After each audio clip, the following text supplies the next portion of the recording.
What if all of this is just absolutely perfect? What if there's actually nothing wrong with this as it is? What if there's nothing that's actually pure or impure? Some of these questions have arisen today during some of our conversations, and something that seems to really be following people around a little bit like a ghost is a sense of purity. A lot of commentary is associated with, well, that wouldn't be very spiritual, or that's not non-duality. That has some aspect of what's not pure. We can get kind of trapped in this for a while. What about purity isn't here in this moment? What about purity isn't in our daily experience? When we're approaching purity, what we're really looking at here is the rejection of something, the rejection of reality as it is. When I was a kid, I used to watch this PBS show called Mutual of Omaha's Wild Kingdom. And I remember distinctly an episode where a pride of lions were chasing down a wildebeest, and it was exciting, it was enthralling. Yet simultaneously, it was horrifying and sad as I watched these lions tear this wildebeest apart. That's the nature of reality. If we catch ourselves leaning one direction or the other in the experience, it's likely being co-opted through identity. There is nothing that is impure. There is nothing that is pure. It's just this, just the way it is. Perfection can kind of have that same connotation. These ideals of, well, if I'm always in a state of happiness, that's pure. Unhappiness is impure. Or if I feel good, that's perfection. If I'm feeling something other than good, that is imperfection. Really want to point to the fact that these are the ways that duality likes to play itself out along this spectrum of two dimensions. It's really not pure or impure. It's just the way it is. So when the lions are hunting the wildebeest, there's no good or bad there. There is no right or wrong. It's just lions doing what lions do. And every once in a while, in this pine tree that's outside of the window, I hear a woodpecker pecking the wood. The only thought that really arises there is, well, that's just a woodpecker pecking. It's just a woodpecker being a woodpecker. Does purity follow you around in an ideal? Does perfection follow you around in an ideal? This is where I'd like to point to say, the shadow work is really never done.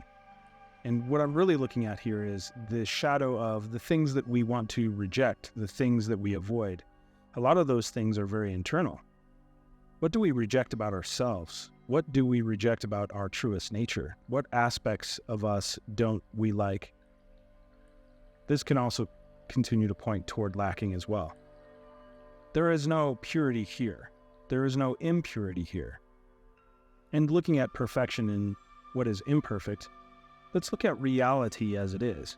This is the best we can do with it, how we can possibly perceive this out here. It just is the way it is. It can't be anything other than it is because it's just this way. So, for all intents and purposes, it must be perfect because it can't be anything other than it is. That includes us. Of course, we are part of this universe. There is no separation here. We are just the way we are. We can't be anything other than we are because we're just this way. We can also point to thoughts. We can point to suffering. We can point to identity and ego as well. And it all belongs. Nothing is worthy of rejecting here. How do we know it belongs? Well, simply because it's here. Pay attention to what you're rejecting. Pay attention to what seems pure and what seems impure. These things, as they play themselves out, well, it will start to give you a little bit more insight in the way that identity is functioning. The whispers, so to speak, that we don't often hear. The thoughts, the beliefs, the obscuration of this reality as it is. This is perfect. We are part of this. We are this. We are perfect. We don't need to reject this reality. It's presenting itself in the most perfect way. And if we're looking out here and we say something is wrong, or there's a problem, or something needs to be fixed, something is broken, it's really not about what's out here. It's pointing to a very fundamental belief that a lot of us can't simply shake. And that is a belief of lacking. That is a belief of, I'm not good enough. So, when it shows up that something wants to be rejected, something wants to be pushed away, something is impure, including and especially these aspects of ourselves, we owe it to ourselves to pay a little bit more attention and to explore these things, whether it be the shadow or just other aspects that we tend to judge about ourselves.